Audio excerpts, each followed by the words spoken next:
Agrowon top 20 news. दिवसेंदिवस वाढता उत्पादन खर्च आणि सोयाबीनच्या उतार्यामध्ये होत असलेली घट यामुळे वाशिम जिल्ह्यातील शेतकरी नगदी पीक असलेल्या हळद पिकाकडे वळत आहेत। यंदा जिल्ह्यामध्ये 895 हेक्टरवर हळद लागवड करण्यात आली आहे, तर सध्या हळदीचा हंगाम जोरात सुरू आहे। मात्र काही शेतकरी पारंपरिक पद्धतीने कढईमध्ये उकळून प्रक्रिया करतायत, त्यामुळे मजूर जास्त लागत असल्याने वाशिम मधील शेतकरी सागर रावले यांनी भांड्यामध्ये बॉयलर आणून हळदीची प्रक्रिया सुरू केली आहे। बॉयलर मधून चांगल्या प्रतीची हळद मिळत असून खर्च कमी येतोय। गजानन फोयर, साम टीव्ही, वाशिम। सांगलीच्या विष्णू अण्णा फळ आणि भाजीपाला मार्केटमध्ये कांद्याची 2230 क्विंटल आवक झाली आहे। आवक मात्र कमी आहे, तर कांद्याला 350 ते 800 रुपये इतका दर क्विंटलला मिळतोय। कांद्याचे दर सध्या स्थिर आहेत। गेल्या काही दिवसांमध्ये कांद्याची आवक मोठ्या प्रमाणात होत होती, मात्र कांद्याचे दर वर खाली होत आहेत। विजय पाटील, साम टीव्ही, सांगली। कोल्हापूर शेती उत्पन्न बाजार समितीमध्ये आज कांद्याची 10,000 पोती आवक झाली होती, तर दर 200 ते 800 रुपये प्रति क्विंटलच्या दरम्यान होता। बटाट्याची आवक 5,000 पोती होऊन दर 800 ते 1500 रुपये प्रति क्विंटल झालाय। त्याचबरोबर लसणाची आवक 1122 पोती होऊन दर 2000 ते 4500 रुपये प्रति क्विंटल पर्यंत आलाय। गेले काही दिवस कांदा आणि लसणाचे दर स्थिर आहेत, तर आज बटाट्याच्या दरामध्ये 100 रुपयांची सुधारणा झाली आहे। राजेंद्र हंकारे, साम टीव्ही, कोल्हापूर। सांगलीच्या विष्णू अण्णा फळ आणि भाजीपाला मार्केटमध्ये आज बटाट्याची 2389 क्विंटल आवक झाली आहे। आवक वाढली, परंतु बटाट्याला 600 ते 1200 रुपयांपर्यंत दर मिळतोय।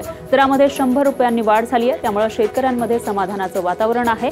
दर बटाट्याची आवक आणि दर येते काही दिवस असेच राहतील असं मार्केट कमिटीने सांगितलंय। विजय पाटील, साम टीव्ही, सांगली।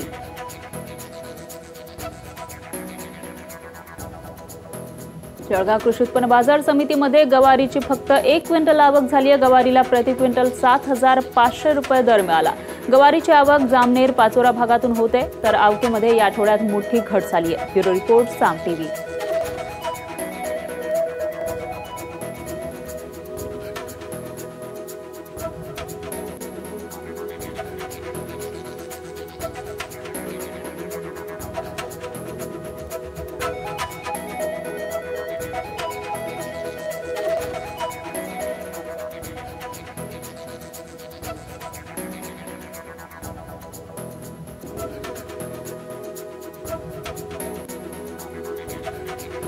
सांगलीमध्ये गुळाला प्रति क्विंटल 2900 ते 3600 रुपयांपर्यंत दर आहे। मात्र मार्केटमध्ये दरामध्ये गुळाची 70 रुपयांनी किंमत घसरली आहे। सांगलीच्या कृषी उत्पन्न बाजार समितीमध्ये गुळाची आवक कमी झाली आहे। भेली आणि रवे गुळाची आवक 2756 क्विंटल झाली आहे। आवक बऱ्यापैकी आहे। विजय पाटील, साम टीव्ही, सांगली।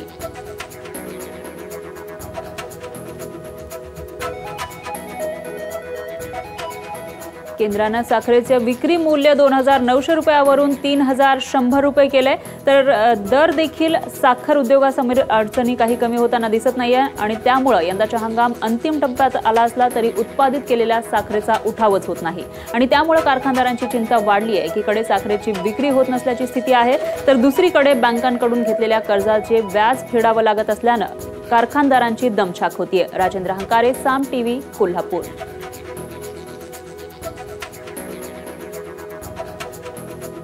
सरकारने ठरवून दिलेल्या दरापेक्षा कमी दराने साखर विक्री करणाऱ्या साखर कारखान्यांवर कारवाई करण्याचे आदेश देण्यात आले। केंद्रीय राज्यातील साखर हंगाम अंतिम टप्प्यात आलाय, तर बाजारामध्ये साखरेला मागणी नसल्याने दर पडलेत, तर कायद्यानुसार साखरेची विक्री 31 रुपये प्रति किलो दराने करणं बंधनकारक आहे। परंतु 31 रुपये दराने साखरेचा उठाव होत नसल्याने साखर कारखानदार कमी दराने साखर विक्री करतायत आणि कागदोपत्री 31 रुपये दराने साखर विक्री केल्याचं दाखवतायत। राजेंद्र हंकारे, साम टीव्ही, कोल्हापूर। मराठवाड्यातील दुष्काळी परिस्थिती पाहता या भागामध्ये ठिबक सिंचन वाढावं यासाठी राज्य शासनाने शेतकऱ्यांना 80% अनुदान देण्याचा निर्णय घेण्यात आला होता। मात्र अद्याप देखील ऑनलाईन प्रक्रियेमध्ये ती सुविधा उपलब्ध नसल्याचं दिसून आलंय। स्थानिक प्रशासनाच्या गोंधळामुळे बीड जिल्ह्यातील अनेक शेतकऱ्यांमध्ये यामुळे संभ्रम निर्माण झालाय। शासनाने कृषी विभागाला दिलेल्या आदेशानुसार आता हे अनुदान बहुधारक शेतकऱ्यांना 50 ते 60% करण्यात आलंय। विकास माने, साम टीव्ही, बीड।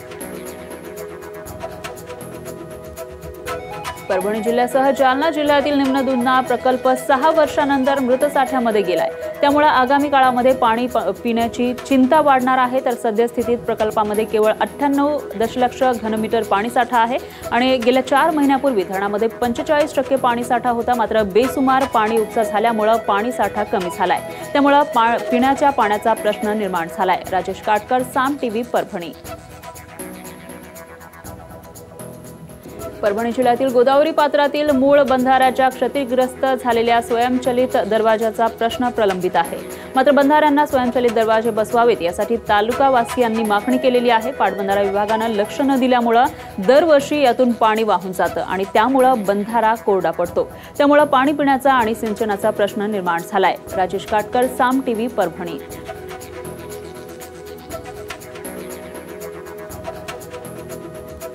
वाशिम जिल्ह्यातील अधीक्षक कृषी अधिकारी कार्यालयामध्ये रिक्त पदांचं प्रमाण वाढले आणि त्यामुळे जिल्हा अधीक्षक कृषी अधिकाऱ्यांसह इतर अधिकारी कर्मचाऱ्यांना गेल्या 2 महिन्यांपासून सुट्टीच्या दिवशी देखील काम करावं लागतंय।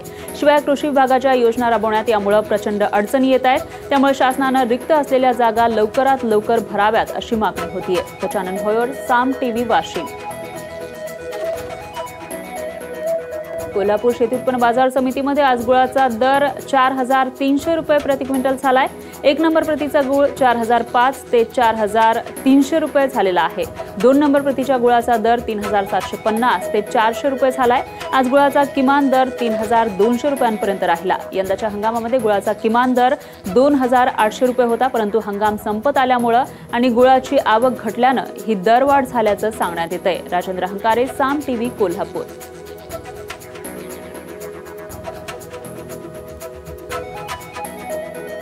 चंद्रपुरात मेघगर्जनेसह पाऊस झालाय, तर वादळी वाऱ्यासह गारपीट सुरू झाल्यानं नागरिकांची एकच धावपळ झाली। बुधवारपासूनच चंद्रपुरात ढगाळ वातावरण होतं, दरम्यान येत्या 24 तासांमध्ये पावसाची शक्यताही वर्तवण्यात आली आहे। तर पूर्व विदर्भामध्ये आज वादळी वाऱ्यासह गारपिटीचा इशारा देण्यात आलाय। संजय तुमराम, साम टीव्ही, चंद्रपूर।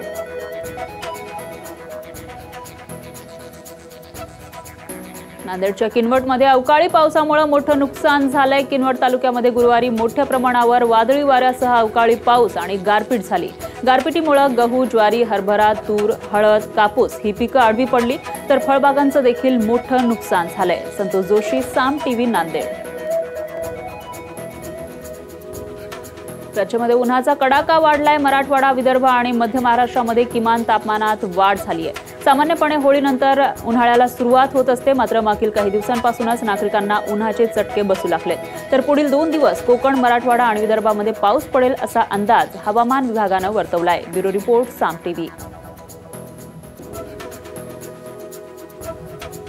कोल्हापूर जिल्ह्यामध्ये उन्हाळी हंगामाची 2290 हेक्टरवर पेरणी पूर्ण झाली आहे। यामध्ये तृणधान्य, गळीत धान्य आणि कडधान्य पिकांचा समावेश आहे। जिल्ह्यामध्ये मार्च 15 अखेर तृणधान्यांमध्ये उन्हाळी भाताची 244 हेक्टर क्षेत्रावर लागवड झाली आहे, तर मक्याची 170 हेक्टर, गळीत धान्यांची 656 हेक्टरवर पेरणी झाली आहे। त्यामध्ये भुईमुगाचे 582 हेक्टर तर सूर्यफुलाच्या 74 हेक्टर क्षेत्राचा समावेश आहे। सूर्यफुलाच्या पेरणीमध्ये मात्र यंदा मोठी घट झाली आहे। राजेंद्र हंकारे, साम टीव्ही, कोल्हापूर। वाढत्या शहरीकरणाचा जंगली मधमाशांच्या लिंग गुणवत्तेवर विपरीत परिणाम होत असल्याचं मिशिगन विद्यापीठातील संशोधकांना आढळून आलंय। तर शहरी भागामध्ये जंगली माशांमध्ये लिंग गुणोत्तर नरांच्या वर्चस्वाचं दिसून आलंय। फुलं येणाऱ्या वनस्पतींच्या पुनरुत्पादन प्रक्रियेमध्ये त्यांचा वाटा सर्वाधिक आहे, परंतु कृषी व्यवस्थापन आणि उत्पादकतेमध्ये त्यांचा फारसा विचार केला जात नसल्याचं दिसून येतंय। राजेंद्र हंकारे, साम टीव्ही, कोल्हापूर।